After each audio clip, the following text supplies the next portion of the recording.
તો આ તરફ 2 ઇંચ વરસાદમાં જ પાલનપુર અને અમદાવાદ હાઈવે પાણી થઈ ગયું છે। ગઠામણ પાટિયા નજીક ઢીચણસમા પાણી ભરાયા છે અને પાણી ભરાતા વાહન ચાલકોને અહીંયા ભારે હાલાકી પડી રહી છે। ટ્રાફિક જામના દ્રશ્યો સર્જાયા। 1 થી 1.5 કિલોમીટર લાંબી વાહનોની કતારો લાગી છે।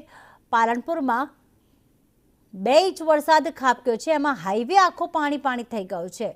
જે ભારે વાહનો છે તે પણ ફસાયા છે, ત્યાં હાલાકીનો સામનો કરી રહ્યા છે। લક્ઝરી બસો છે, ટ્રક છે, 4 વ્હીલર છે।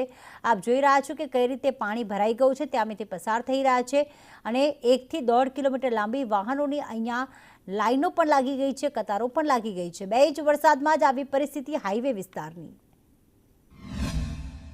આઈકો વાળા તો બહુ રેર કેસમાં ચાલે છે, બરાબર અમારા જેવા સાઈડમાં ઊભા થઈ ગયા છે અને એક એવી પરિસ્થિતિ સર્જાઈ ગઈ છે કે જ્યાં વાહન લઈને પાલનપુર સિટીની બહાર જવું હોય તો 100 વાર વિચાર કરવો પડે છે, બરાબર। કેમ કે એવી અમુક ગાડીઓ છે કે જે બંધ થઈ ગયેલી છે। આગળ પણ હું જોઈને આવ્યો છું કે જે બિલકુલ સેલ લેતી નથી અને એના લીધે ટ્રાફિક બહુ લાંબુ થઈ ગયું છે। છેલ્લા 5-1 વર્ષથી પાલનપુરનો વરસાદનો આ જ હાલ છે। જ્યારે થોડો પણ વરસાદ પડે છે ત્યારે પુલના નીચે મોટા પાણી ભરાઈ જાય છે। બાઇક લઈને જતા નોકરી કરનાર લોકોને ખૂબ જ હેરાનગતિ થાય છે। પડી જવાનો રિસ્ક, લાગી જવાનો રિસ્ક, કોઈ પણ અકસ્માત થાય તો તંત્ર જવાબદારી લેવાનું નથી અને જે માણસ રેગ્યુલર નોકરીઓ જતા હોય એમને ખૂબ જ હેરાનગતિ અહીંયા થાય છે। બનાસકાંઠા જિલ્લામાં ક્યાંક ધીમી ધારે તો ક્યાંક ધોધમાર વરસાદ છે તે થઈ રહ્યો છે।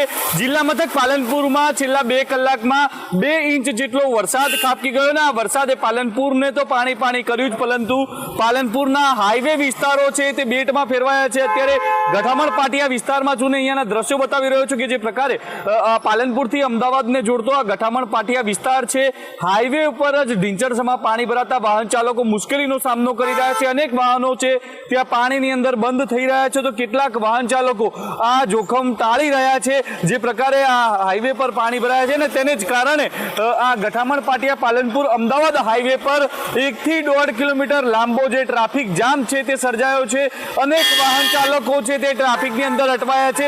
1 થી 1.5 કલાક સુધીનો ટ્રાફિક જામ છે અને તેને જ કારણે અત્યારે તો જે પ્રકારે પાલનપુરમાં 2 ઇંચ જેટલો વરસાદ થયો છે અને આ વરસાદે પાલનપુરને પાણી કરી દીધા અત્યારે હાઈવે પરથી પસાર થતા વાહન ચાલકો છે તેઓને અટવાનો વારો આવ્યો છે। ધવલ જોશી, સંદેશ ન્યૂઝ, બનાસકાંઠા।